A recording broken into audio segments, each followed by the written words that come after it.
अस्सलामु अलैकुम। बिस्मिल्लाहिर्रहमानिर्रहीम।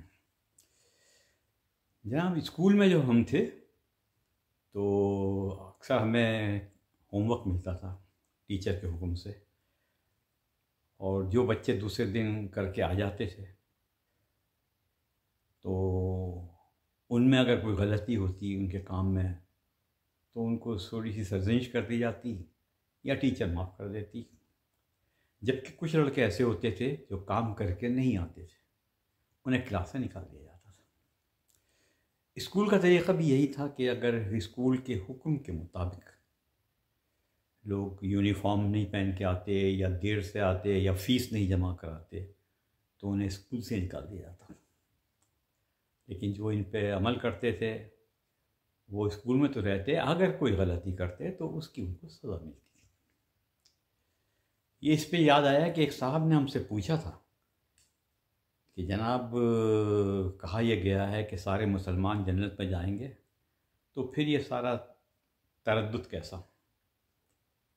तो हमने उनसे कहा कि जनाब, सवाल पैदा होता है कि मुसलमान है कौन?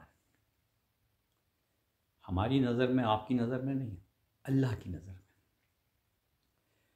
मुसलमान की डेफिनेशन तो यह है कि जो अल्लाह के अहकाम के आगे सरनगू हो जाए वो मुसलमान है। वो जैसे कहा है कि टू सबमिट द विल